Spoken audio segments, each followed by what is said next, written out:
We are Chris Lee and Blake Lovell of Southeastern 14, continuing our football preview series of schedules for 2023. We get to the Kentucky Wildcats.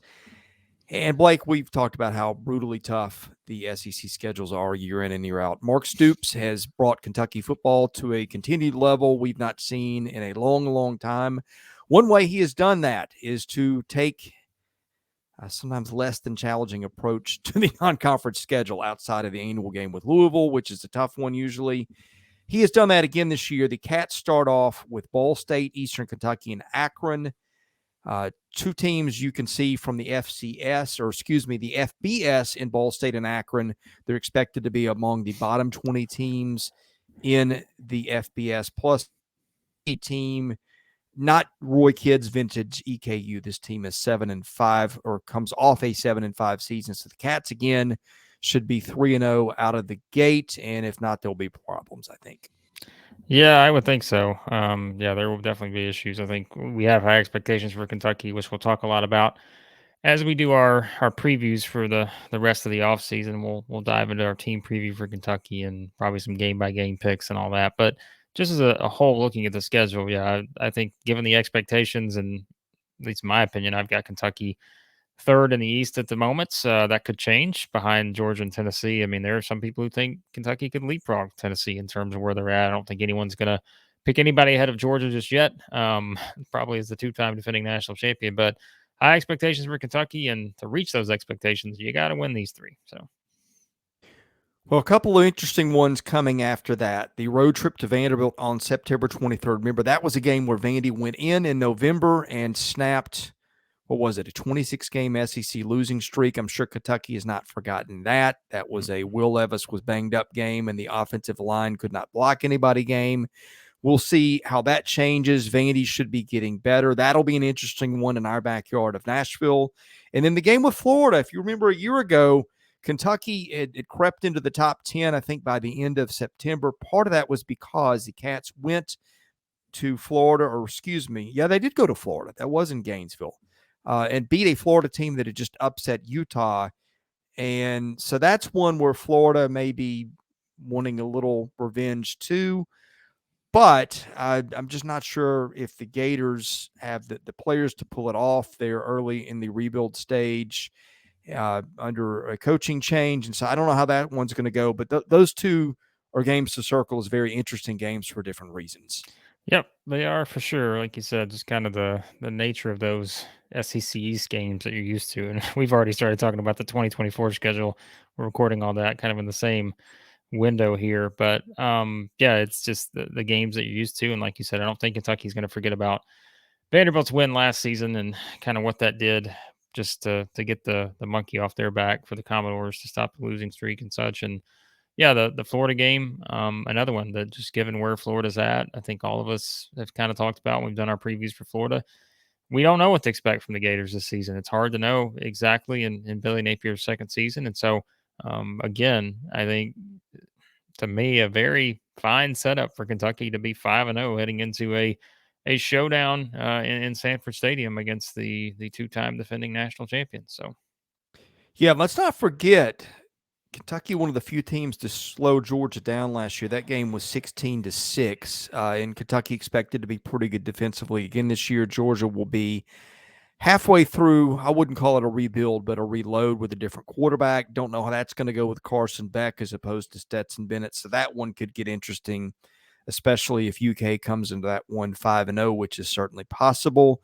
The game with Missouri, you remember that was one of the stranger games in NCAA football last year.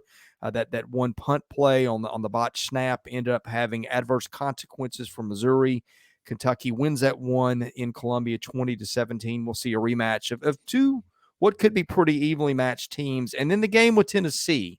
That was one we circled last year is a game that a lot of people had their eyes on, thought that Kentucky could compete in that one. That is not how that one went. It was 44-6 Tennessee. So we've got a couple of games there. And then the Mississippi State game. That's one that Kentucky won 27-17 last year. State, of course, changing coaches was Zach Arnett for the departed, deceased Mike Leach. And so that's going to change how they run their offense. You'll be seeing tight ends. You'll be seeing more of a running game. Don't know how that's going to be going. I'd rather play State earlier than later, but that one slided at November 4th. And oh, by the way, the bye week between Missouri and Tennessee. So that is going to be a very interesting, run of games right there. Those ones that I just broke down for you, Blake.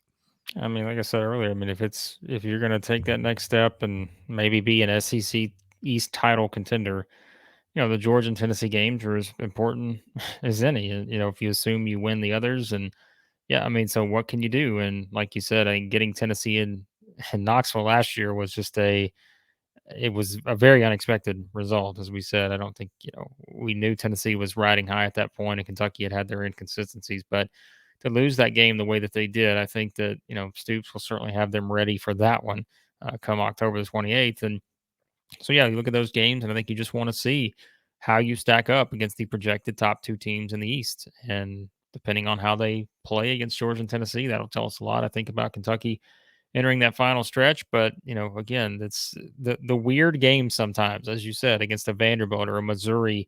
Games like that can those are the ones you kind of have to win if you're going to be able to do that, knowing what else is on your schedule.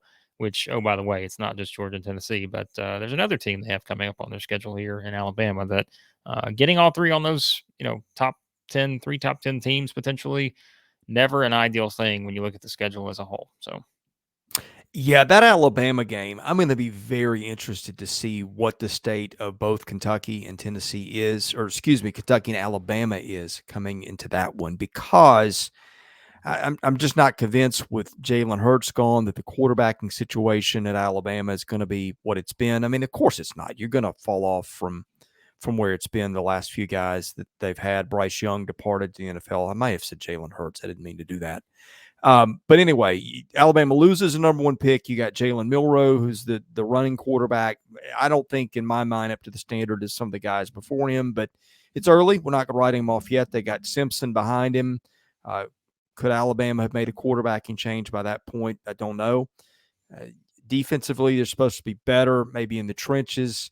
Kool-Aid McKinstry may be the best corner in the league, but, you don't have Will Anderson either, who's one of the legendary defenders in the history of the SEC. So I'm going to be very interested to see what Alabama is and Kentucky is at that point. If that's one of these games we've got circled and is an ESPN game day, or if it's just Alabama going back to being Alabama and rolling into Lexington as a double-digit favorite. So going to be very interested to see how that one goes. South Carolina next. That was a game that the Gamecocks won 24-14 a year ago. This one is going to be in Columbia. That one I would circle as a toss-up as we do this in June. And then at Louisville, which is slated to be better this year, I think, maybe than it was a year ago, made a coaching change. And so that is a fascinating three-game stretch to end the season.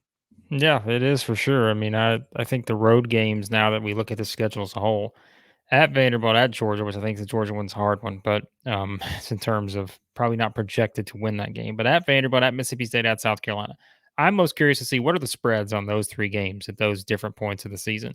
Because again, that'll tell us where Kentucky is, but it'll also tell us kind of where the opponent is at that point. So those three road games in particular, I'm very fascinated by. And then of course the Louisville game at the end, like you said, coming off an 8-5 season, and just kind of seeing where Louisville is at that point. But to go back to it, the Georgia, Tennessee, Alabama, all on the schedule, but to get Tennessee and Alabama in a span of 3 weeks, basically, all at home in Lexington. That's just if you're gonna have them on the schedule, hey, it's nice, I think, to have those two, because in all honesty, and this is not to knock those two teams, but if we're ranking them right now, right, in terms of most winnable, Georgia's going to be at the bottom of that. You're going to say Georgia is the least winnable game of those three. So if you just did it by opponents, if you took location out of it, you would say Georgia's probably the least winnable game, I would say. But Yeah. it's like, okay, so in whatever order you want to put Alabama and Tennessee in, at least both of those games are in Lexington. And so, again, all bets are off at that point. Not saying Kentucky couldn't challenge Georgia, but still, I think that's at least a nice setup to have. And so, you don't like having all three on the schedule ever, because just adding Alabama to the rotation of Georgia and Tennessee, but it could be worse in terms of maybe having to go to Alabama, to Georgia. Then it's not ideal. So Yeah, I would say if you're ranking most to least winnable, obviously you've got you got some pretty easy decisions at the end of the spectrum. Ball State, Eastern Kentucky, Akron are your three most winnable. Those are right away. Georgia, at Georgia, and Alabama probably your two least winnable. And then you start looking at games you feel better about. Probably Vandy and Missouri are your next two, but those were challenges a year ago, so that makes for an interesting schedule. Yep, it does. So we'll see what happens with the Cats. We're previewing all the schedules in the SEC. We may be done by the time this one goes up. We've got them all there. We've already started looking ahead to the 2024 SEC schedule because why not? I mean, it's only, Chris, a year and a couple months away. I mean, come on, we got to pick up the pace here a little bit. So yeah, it's all on the channel. We'll have our preview for Kentucky. We'll do position previews. We got all kinds of stuff coming. So hit that subscribe button. Yeah, thank you for watching. Tell a friend. He's Blake Lovell. I'm Chris Lee. We're Southeastern 14. Stay tuned for more coverage of SEC football, baseball, and men's basketball.